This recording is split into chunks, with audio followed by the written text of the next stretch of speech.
There's power in failure and pivoting and failing and pivoting and failing and eventually arriving somewhere. There's so much power in it that I'm going to revive Marketing Your Movement show.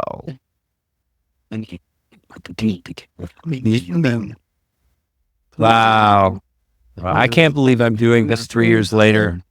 I'm excited. I'm excited to jump back in and let my voice come out. There's so much I've been wanting to say. Life happens.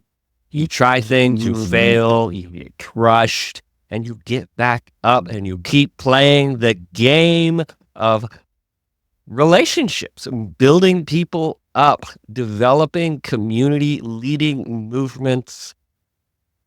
I'm back after 3 years. You're like, oh my God, maybe you never listened. I know, some of you were here and a lot of you were like, wait, you had a show before this? All the content's primarily still relevant, but wow, it feels wild. I've been terrified to pick this back up, but yet just the internal nagging of like, there's something in me that says I have to do this, even just for myself. But I also want to do it for you, right? It's the power of relationships. They're rocket ships. And this is a great way in the online world to start building relationships. I want to connect with you. I know I leverage automation and funnels and all of that, but in the end, it's about leveraging tools to have more impactful, powerful moments in those relationships instead of being dragged all over the place with tasks that can be leveraged.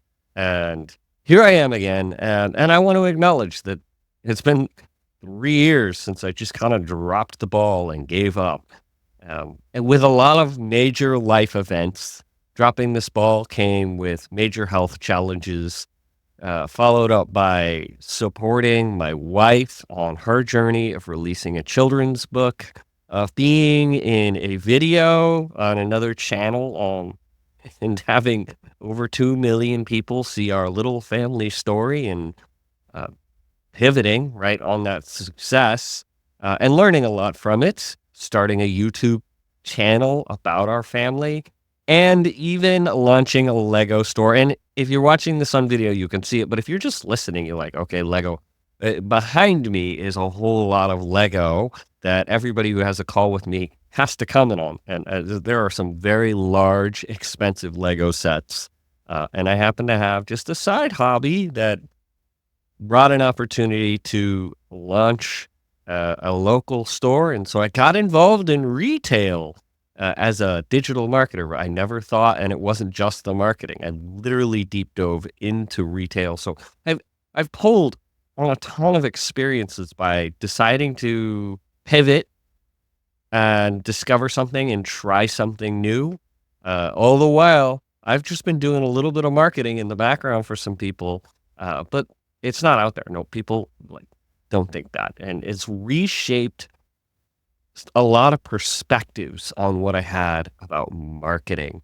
But one perspective that hasn't changed is my philosophy about listening and building relationships. My opening, there's only one small change that I'm going to make.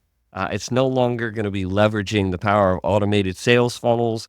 It's going to be about the power of leveraging the listen framework. I don't know why I didn't put that in there from the beginning, because really it's about relationships being rocket ships and using tools. I want to start by talking about embracing the power of our differences. I joke about Lego because it is something that makes me a little bit unique, jumping on and with a bunch of marketing content, and all the marketing shows are very technical or high level or strategy. And for me, I show up authentically. It's about showing up vulnerable and not just an authentic a-hole, because those exist. But authentic being, right, not just, splattering everywhere, but just showing up wonderfully different and wonderfully me. Now, the reason I bring that up is because one of these first ventures of plowing in and supporting my wife was release of the book, Wonderfully Different, Wonderfully Me.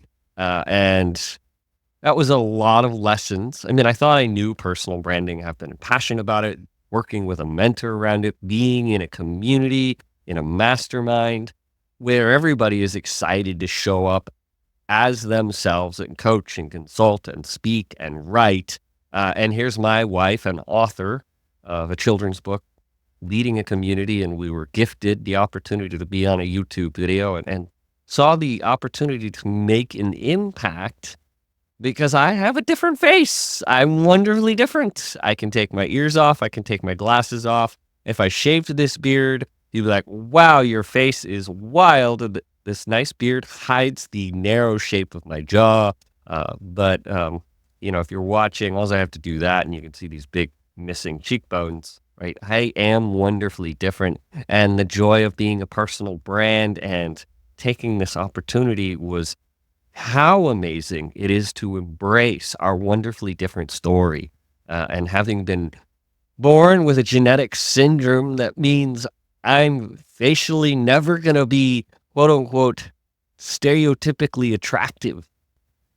I don't have the best looking face out there, but what I do have is one of the most memorable faces out there.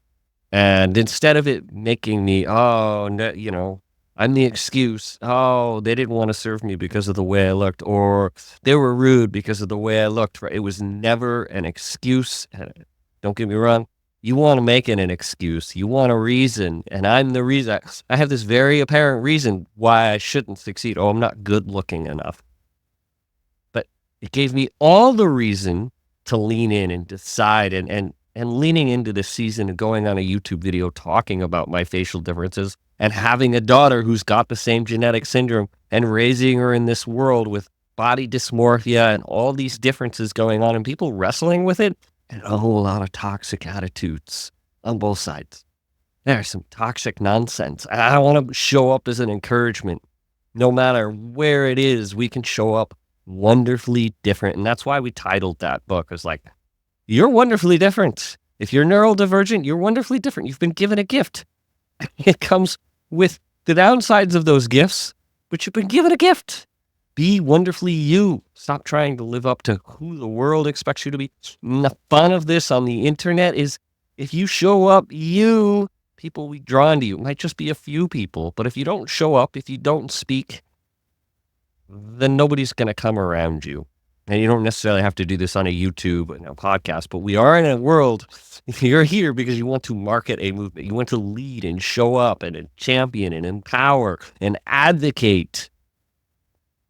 And by leading a movement, I'm expecting you to want to show up and have a voice. That means you have to lean into the difficult things. And I've had to do that the last 3 years. Health challenges, traumas, things I didn't know about because I was good about suppressing and putting it under the rug and not dealing with it. And now I'm learning and relearning and learning some more how to show up wonderfully different. Because having facial differences my whole life, it came with getting picked on, getting quote unquote bullied.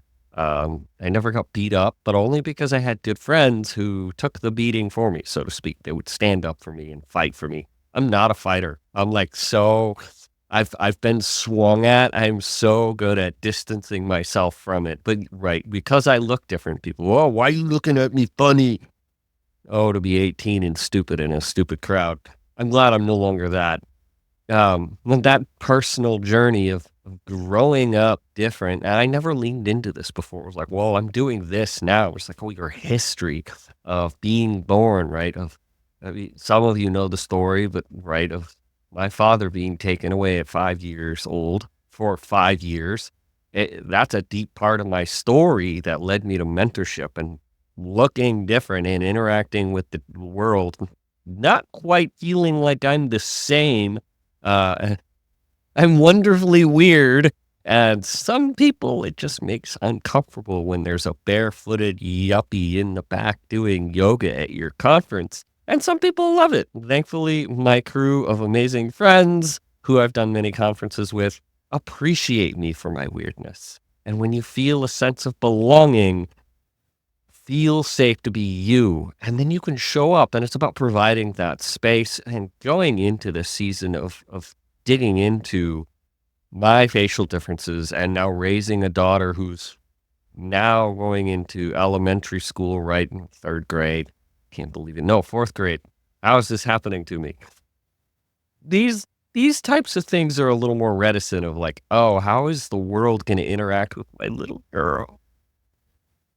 But her showing up authentically because I'm here and I've lived proud with what I've got, she isn't bothered by the differences because she's got me to relate to. And that relatability and that safety can be the catalyst for change in your community. That's why you're marketing a movement. And obviously, this leads to the impact of storytelling. If we want to be viral, and not toxic in our virality with stupid prank videos, then we've really, really got to lean into our story. And this is where kind of that story of deciding to say yes to my face looking different. And I didn't know how big this channel was, and it's not exclusively YouTube, but I saw it on YouTube. I was like, oh, they get a few 100,000. This will be nice. Like, it's a little. I've literally had random people in my community. Oh, I saw you and your daughter and your family. And it's like, wait, this is a small town. What's going on? And I'm not famous by any means, but being featured and then seeing over 1 million times suddenly changes your perspective of like, oh, our story of being given what we were given. Some might call it the short end of the stick. Hey, I got the happy stick. And it just happens to look different. Literally, my face looks different. But being featured on that video and telling our story, but there was the aspect of somebody else got to take 8 hours of content, not all of it us talking, and take our story, in which we probably talked for 2.5 hours, and craft it the way they wanted to tell it. And being featured in that, it was a very unexpected success. It hit us out of the park. It caused a children's book to be written and then gave us some initial success in selling that. But showing up, a lot of that resonation, the resonance was in the authenticity of showing up like, hey, we've struggled and plowed forward. We've had this gap and these differences and not knowing how to overcome being hard of hearing, leveraging hearing aids, not having ears, hard of seeing, now raising another one, right? And my wife's interaction with her special needs sister and extra medical needs, growing up with that, right? We bring a lot of that together, and that story of overcoming is so encouraging to people. So it's about being real and authentic and overcoming, right? Nobody needs you to spew your authentic slime everywhere. So there's knowing how at a larger scale to tell a story. And it really is leaning into that, the stories of your life, the successes and failures, and being vocal about it. And this really, really reinforced my belief that you can actually be genuine and authentic in the marketplace, make an impact, and not be toxic, right? You're not letting people stay where they're at, but your stories are cascading a sense of accomplishment and achievement and possibility and belief to be transformed human beings in connection and belonging with one another. And that has been an amazing journey. So then, of course, going and after the insights of like launching that and being seen, we decided, well, we should launch a YouTube channel, thus pivoting away from marketing your movement completely. I had planned on relaunching this a lot sooner, and opportunity shows itself. We said, we got to give it a try. My wife and I started discussing and put some videos together. We paid a videographer to help us get it going and kind of catalyze that moment. And, well, let's just say being a business partner with your spouse is very different than being parents together, than running the household together. And she's got a business and I've got a business. And then we were trying to do this on top of that. sometimes a pivot may look good. And the only way you know it was opportunity. It would have been stupid for us not to have taken this opportunity. But getting on the same page, on the same calendar, on the same schedule, on the same topics with somebody else to share on YouTube content with two existing businesses was a wild challenge. We probably got about 10 episodes out. We did some very deep, authentic conversations. And we got a little teeny audience and we made some community friends and it's been amazing. But at the same time, it was just not sustainable at this time. That means it's kind of like the Marketing Your Movement show. It got shelved for a little season, although it had only gone for 10 episodes, not 86 episodes. And that those challenges of just relating and conveying and being open on a mic with your wife in the moment or your spouse. Wow, what we had some very funny moments, some great, obviously it was also we needed to script a little more and the scripting took time and setting aside times. Getting on the same page, you really got to have that same vision and desire to show up consistently. And in the end, the biggest lesson, if you're going to partner, somebody has to have the lead. Hey, I'm going to make this happen. If you can show up and participate, great. If not, I'm going to put an episode out. I'm going to put content together out. And while many won't do this with a spouse, many will try and lead movements. A lot of people want to make change in ministry or nonprofit or in different realms outside of business as well as in business, although less often. There's a whole new ball game, and I've got a guest that I'm going to have back that we've had before to talk exactly about this challenge of how do you move forward with a spouse in partnership in making a movement and movement leadership, and how are we showing up to make sure we don't burn each other in the process. So there's that, and then just tapping into the existing passion, the other opportunity that came up after we kind of shelved that. I was thinking, okay, I got to build my business again. Last year was very busy with marketing and trying to YouTube and running my wife's children's book and helping my older daughter write a children's book and I happened to get an opportunity to get pulled into starting a local retail store selling Lego. And this isn't just new in box. It's a really cool franchise called Bricks and Minifigs, and we started one here. And I was pulled in by somebody after lightly exploring the possibility of what that would look like, because I thought, oh, this will be so exciting. I'm going to tap into my passion. I'm going to do what I love all the time. I'm going to talk about what I love to do as a hobby on the side all the time. The problem is I have this thing called obsessive seasons. It's sort of an ADHD. I can only say it's when I read that part of ADHD and that hyper focus obsession that comes and then it's gone.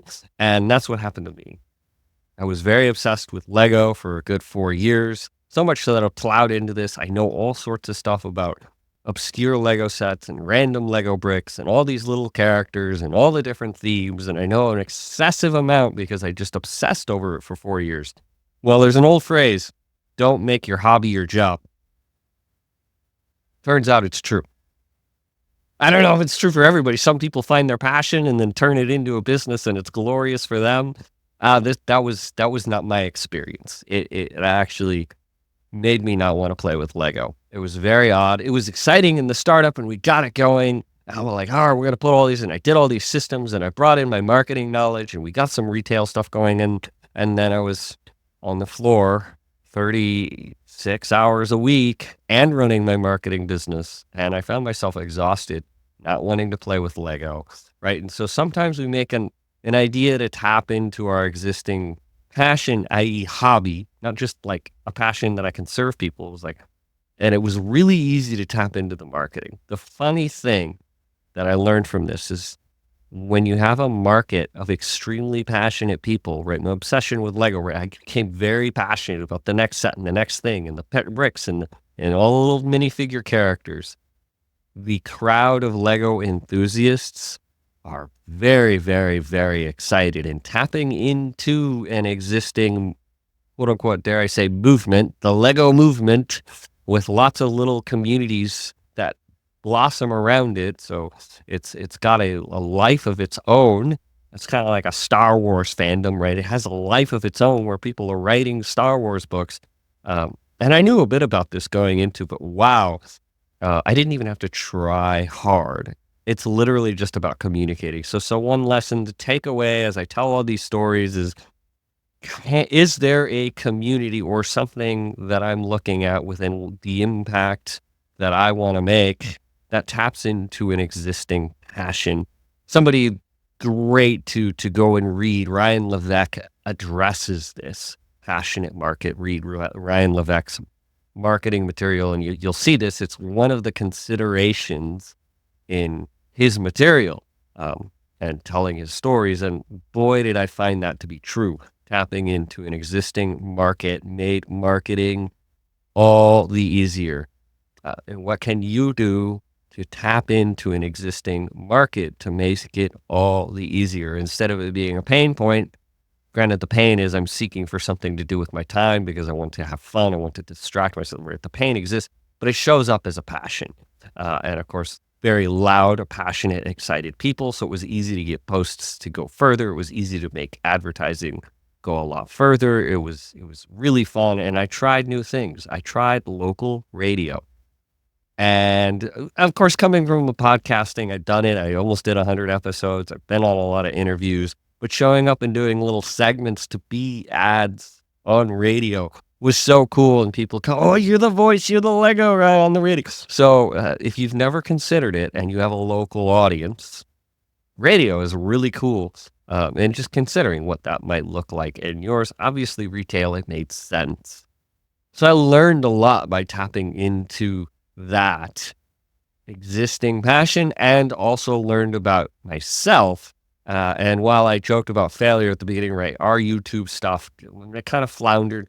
It didn't fail in the sense of we grew, I learned about myself, I learned more about my wife, I learned how we work well together, and I learned how we don't work well together. So there's no failure. There's still opportunity to grab onto that ripe audience who's looking for that type of encouragement from somebody who's lived that life. It's just not right now. And then seeing the success of the Lego, it's going on without me other than me applying some marketing. I need to take that. Can I pause it? Wrap. So then how do we apply these randomly nonsensical stories of my life and how I've learned a lot about leveraging my face and how I look different, and trying things with a spouse or even tapping into existing hobbies, and knowing something to grow an audience? Well, how does this apply? And this is where I'm kind of taking a pivot from the old season and saying, and I was like, okay, let's talk about I'm going to call it the movement we're going to call it the movement momentum moments. There's alliteration for you. I love it. And explaining how we can apply these experiences within marketing your movement. Stories are great. They connect. It's like, wow, I connected with you a little bit, but I'm here on a podcast to get something. Let's take a moment for a movement, momentum, moments and explain how adapting and pivoting to new opportunity and learning from failure can continue to put you on the trajectory of leading a powerful movement where you grow that campfire community where people feel like they belong and they're becoming new people together. And so what do you want to do? Take a moment to identify what about your past makes you wonderfully different, right? Do you have an extra medical need? Do you have a pain or circumstance that you went through that you overcame? Right? Digging into these climactic moments, even from our childhood, actually brings forth really cool stories that tell people why you're doing what you do. Do you have failures, like trying to start a podcast with your spouse that didn't work out, that can connect with people and be like, yeah, I tried to do something with my spouse. I don't know.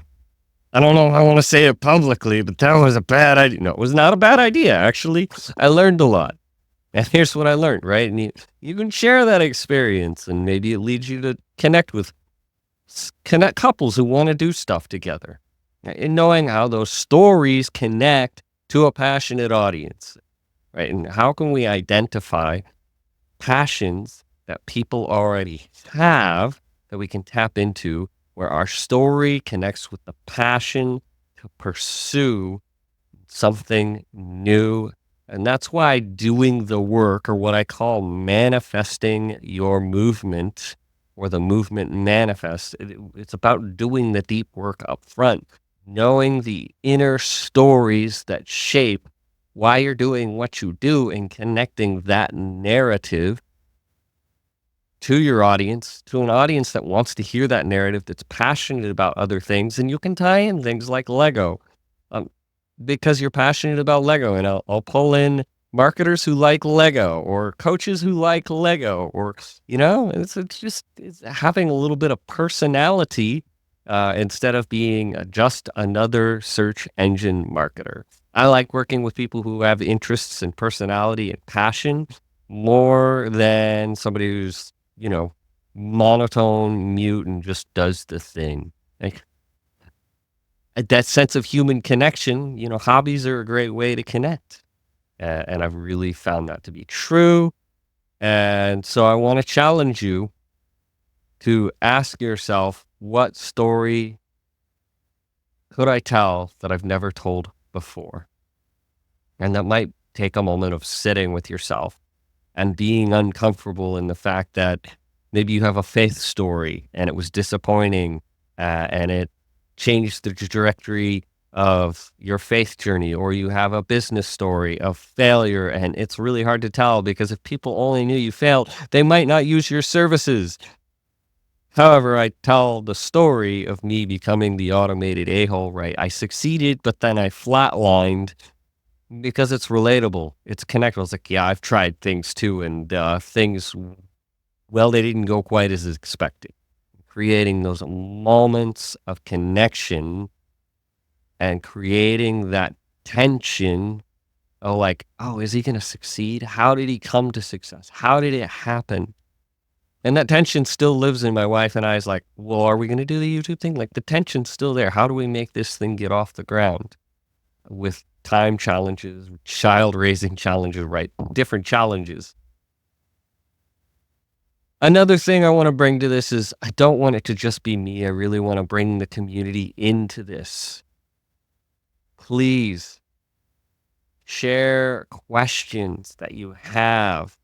Go ahead and send them to me. I'm going to create a way for you to submit questions. And obviously, we're always going to point this towards growth. What can we do to grow our movement? Which means includes growing ourselves. It includes growing the community around us, and it means growing one another's businesses.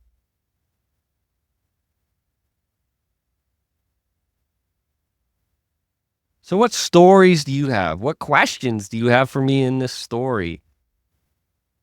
Go ahead and share your pivot story. Like, when did an opportunity show up in your life that you decided to pivot? Did you stay with that pivot, or did you pivot on your pivot? And I've gone full 360, pivoting on a pivot to pivot, doing the same thing I was doing 4 years ago. And now I'm more invigorated and excited about it than ever before. What pivots have you taken? I'm so excited to be kind of going past this, new we're back in the game episode, to talking more about the movement manifest season of ideas, and also just digging into how to create a successful narrative, and then maybe even going into some technical stuff. I'm a geek. In the end of the day, I love sharing technical items with you. Be sure to go ahead and like and subscribe. And I would love to hear your reviews and your comments and your thoughts. Where would you like to see this go? I really want to engage with you and the community and build that campfire moment together on the internet and see where it takes us. And as always, Remember, your digital footprint today is your legacy tomorrow. Keep marketing your movement.